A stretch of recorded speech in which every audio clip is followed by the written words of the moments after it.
Hi everyone, this is Georgia West, professional life coach with the Magic Mentors.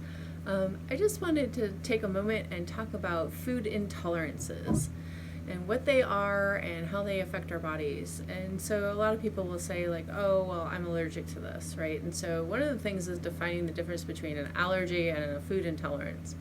So food allergy is when it affects your hemoglobin or your blood reaction, and you have your throat close or anaphylactic reaction, and hives, and can be a life-threatening allergy.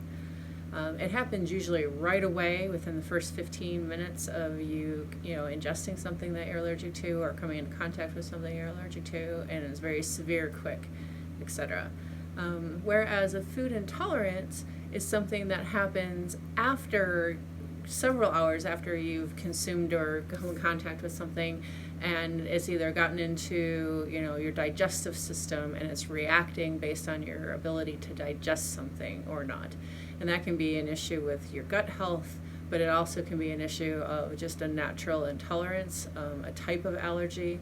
It's not necessarily life-threatening in that it's not going to close your throat, but it still does actually really impact your body. So I'm going to use myself as a case study, just to give you as an example. So, for example, I've been doing really well in my dieting and my health plan and losing weight, and I had a really crazy last week Saturday, and so I wasn't well planned. I hadn't had a chance to go grocery shopping, and we had kind of a little emergency with our dog having to take to the vet, and he's fine. But with all of that said, we also had maintenance people at the house, and it was just kind of a chaotic day. And so the grocery shopping didn't happen. And so without that planning, it was like, oh, my husband's like, I'll take care of dinner. I'll just do a quick bite to eat, and brought back some fast food.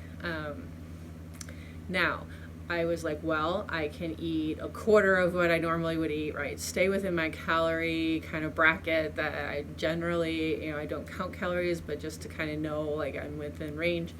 And so I went ahead and I counted the calories to make sure I was around that 1,300 for the day, 1,350 for the day, and said, you know what, if I only have a little bit and I'm still within the calorie range, it might cause my body to not stay in fat burning mode, but I'll be fine. That is not what happened. So the food intolerance caused my body to completely stop its metabolism, really kind of throw my thyroid out of whack, and I gained 5 pounds of water retention and inflammation from 2 pieces of pizza, right? So you're talking 600 calories at most, and sure enough, causes 5 pounds of weight gain. So did those 2 pieces of pizza actually weigh 5 pounds? Of course not, right? People are like, oh, well, it's water weight, you'll get over it. Well, with a food intolerance, what happens is that it throws your body so out of whack. It took me the entire week to get it back on track, to lose that excess water weight, and to get back to the starting point where I was at before I ate the pizza, right? So now I'm like, well, what is it about the pizza? And so I was going through my food allergy or food intolerance tests that I've taken to see what it was. And it's like, well, okay, so yes, I have somewhat of an intolerance to whole wheat, but not like white bread. So it's the bran or the outer shell that I have issues with, not the gluten, which most people have. But then it really came down to the mozzarella cheese. And so I can have cheddar cheese and Parmesan cheese and, in little amounts and not have any issues. But there's something about mozzarella cheese specifically, even if it is low salt, low sodium, part skimmed, all that, it doesn't matter. There's something with mozzarella cheese that makes me bloat up like a pufferfish. So it is definitely a high intolerance food, and something that I need to avoid.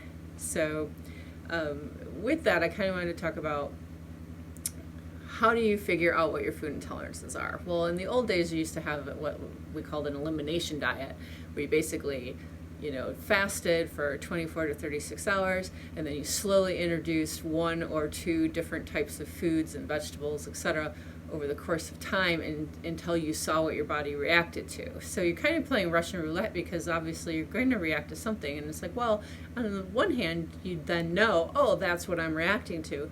But on the other hand, you still are putting your body through that crazy stress.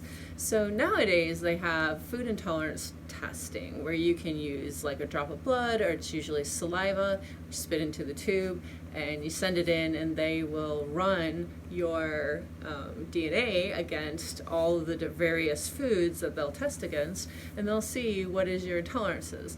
So I'm not, this is not an endorsement, I'm not getting paid. There's several out there you can choose from. I chose 5 strands. I just liked kind of the science behind it, what they were doing with it.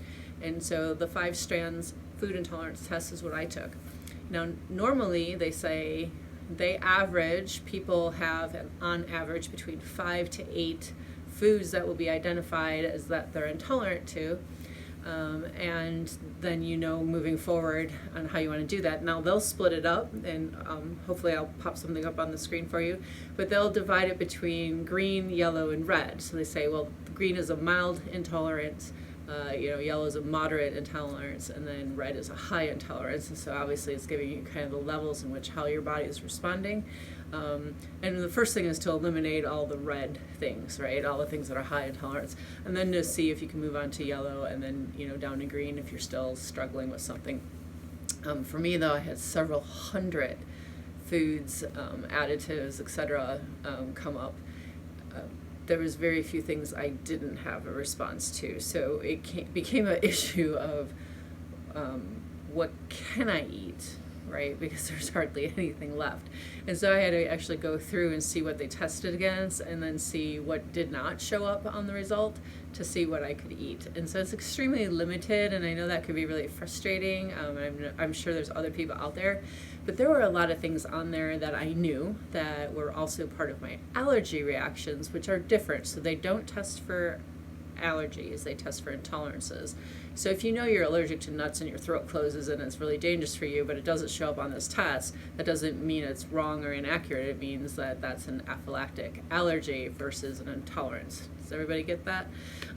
But anyway, but for me, a lot of them were confirming things that I already knew and was consistent with the things that I had done through the elimination diet and that I had figured out on my own.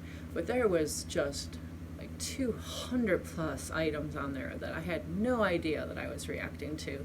But it really made sense of why my thyroid acts up, why I have this metabolic syndrome, obviously from my past and other issues, but what is it that's causing our bodies to, not do what we want them to do?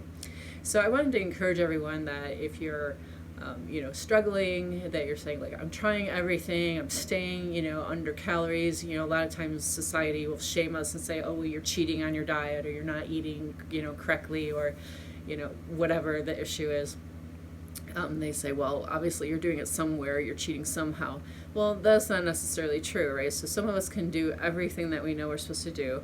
We can make sure we're within those calorie limits, but if we're eating foods that our body is negatively reacting to, we're still going to struggle because we are stressing our metabolic system, and we're causing ourselves to stall in the process. So I encourage everyone that if you have those kinds of symptoms, if you swell up in your ankles or your hands, if you have issues where you feel lethargic and tired after you eat a meal rather than feeling energetic, that maybe you'd want to try to have one of these food intolerance tests, and it can help you pinpoint some of the things that will get you over those plateaus and get you going. So without any further ado, I hope you guys have a great week, and I hope this helps.